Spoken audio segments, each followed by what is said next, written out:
अल अक्सा का रेल्म, जहां सारे नबी मौजूद थे। मस्जिद अल अक्सा सिर्फ एक जगह नहीं थी, वो एक रेल्म था, एक ऐसा डायमेंशन जहां टाइम कोलैप्स हो चुका था।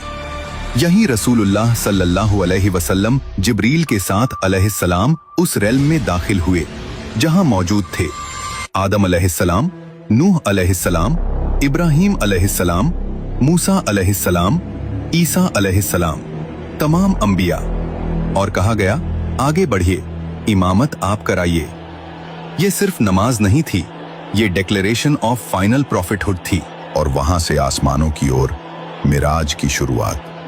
पहले आसमान पर आदम अलैहिस्सलाम, दूसरे पर ईसा अलैहिस्सलाम और याहिया अलैहिस्सलाम, तीसरे पर यूसुफ अलैहिस्सलाम, चौथे पर इदरीस अलैहिस्सलाम, पांचवें पर हारून अलैहिस्सलाम, छठे पर मूसा अलैहिस्सलाम और सातवें पर इब्राहीम अलैहिस्सलाम।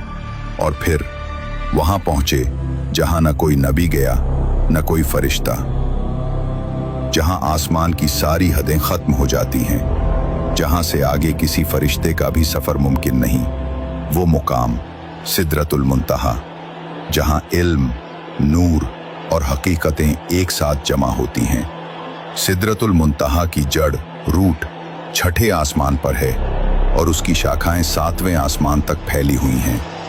यही वो जगह है जहां से नील और फुरात, दुनिया की दो सबसे मुबारक नदियां, अपनी हकीकत का सफर शुरू करती हैं। हदीस सहीह मुस्लिम में है कि रसूलुल्लाह सल्लल्लाहु अलैहि वसल्लम ने कहा, सिदरतुल मुंतहा से दो ज़ाहिरी नहरें निकलती हैं, नील और फुरात, और दो बातिनी नहरें जन्नत के अंदर बहती हैं। वो जगह थी सिदरतुल मुंतहा, एक नूर से भरा पेड़ जिसके पत्ते हाथी के कानों जितने बड़े, फल मटके जितने भारी, और उनके ऊपर गिर रहा था अल्लाह का नूर।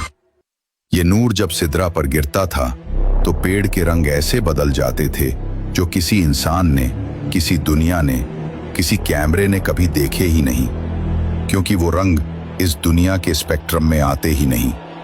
इंसान की आंख सिर्फ 0.003% रंग देख सकती है। सिदरतुल मुंतहा के रंग उन डायमेंशंस के स्पेक्ट्रम से आते हैं जहां मैटर का कोई अस्तित्व नहीं, सिर्फ एनर्जी है। नील और फुरात सिदरतुल मुंतहा से निकलती हैं, लेकिन सीधे लिक्विड पानी बनकर जमीन पर नहीं गिरती।